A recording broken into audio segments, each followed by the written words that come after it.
Namaste everyone. I am Grishma Adhikari, an undergraduate student at Pokhara University pursuing Bachelor's of Public Health in 8th semester. And in this video, I am going to share my understandings on the topics: combating radicalism in education, gender equality and inclusive education, active citizenship and democratic values. Thereby, the title of this video goes as Building a Resilient Society, Promoting Inclusive Education, Gender Equality and Democratic Values while Combating Radicalism. Etymologically, the term radicalism comes from a Latin word which means root of something, like root of a problem. Radicalism refers to the extreme views or actions that seek to bring about significant political or social change. Radicalism can lead to the spread of extreme ideologies and marginalization of certain groups.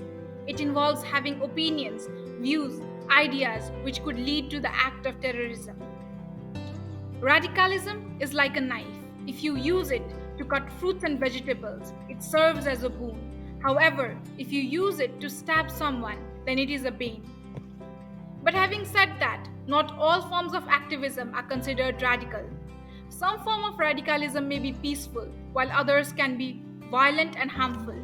Examples of good radicalism in the world includes civil rights movements in United States by Martin Luther King Jr., anti-colonial movement by Mahatma Gandhi, LGBTQI plus right movements. On the other hand, bad radicalism includes extreme ideologies that promotes hate and violence, suppresses freedom of speech and threatens the academic freedom.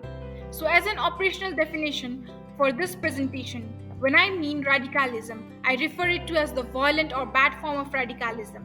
And thereby, when I say combating radicalism, I refer it to as combating bad or violent form of radicalism.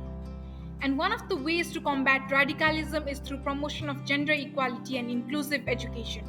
By addressing gender disparities and promoting inclusive education and empowering educators, societies can create environment that fosters tolerance, understanding, and social cohesion.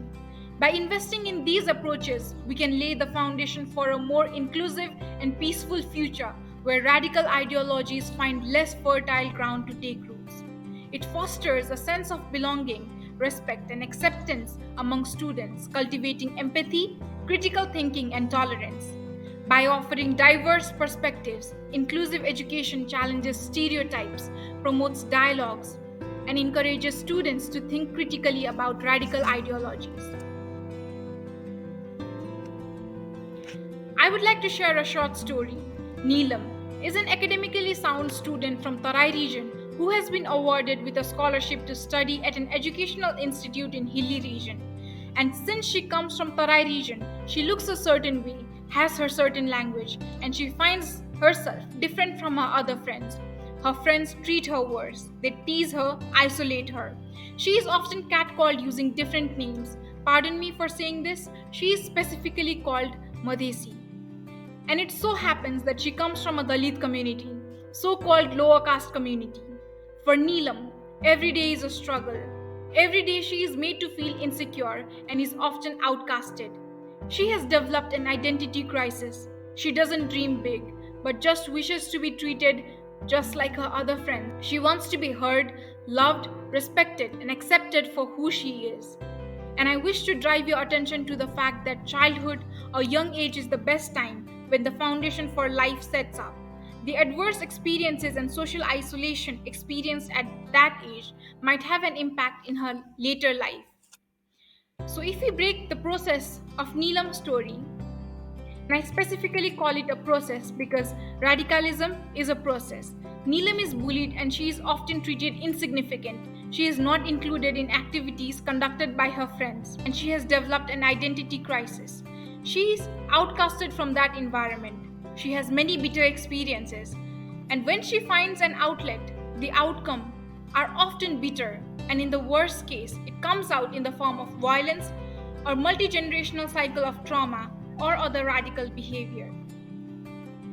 Now, who's to blame for this radical behavior shown by Neelam?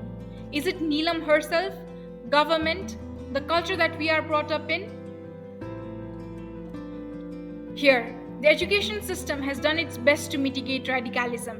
It has promoted inclusivity, The government has done its best to ensure gender equality and inclusive education, which is indeed a powerful step.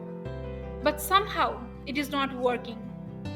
Therefore, I do not know who's to blame for this situation, but I definitely know that only top bottom approach fails to combat radicalism. The approach should not only be top down, but also bottom up. Therefore, this is where active citizenship and democratic values come in to promote sensitivity and inclusivity. Here, when I say bottom up approach, I refer it to as each individual's behavior that could make a positive change. Here, each individual is practicing democratic values like respect for human rights, equality and inclusion, freedom, justice, participation, tolerance and diversity. Active citizenship and democratic values encourages individuals to engage in diverse communities, fostering understanding and tolerance. So today, pledge yourself that if you ever happen to be in a situation similar to one of the classmates of Neelam, you will be respectful towards her, be accepting.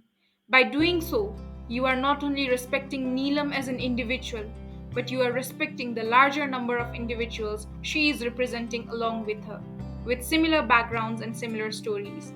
You are contributing to a greater purpose to create a peaceful society and to combat radicalism. When everyone is nourished by such wisdom to practice democratic values, then in no time we can ensure a world of equality and unanimity. Similarly, I myself participated in a cultural exchange program from Pokhara University in Thailand with the theme Cultures Without Borders in this globalized world. And I quickly realized how similar we all are despite all our differences. And the song sounded so true to me, which says, "We all are different, but we all are same. We just worship God by different names." I realized that we need patience, empathy, and learning attitude to develop acceptance towards one another. And by different means, Pokhara University and Aurora Club Pokhara University is trying to do that. It is our collective responsibility to take action against radicalism and to ensure that education remains a force for positive change in our society. As we are talking about outcasting radicalism from education, we should also not forget that education itself helps to combat radicalism. Rationality and awareness helps us get there. So let's be rational and not radical.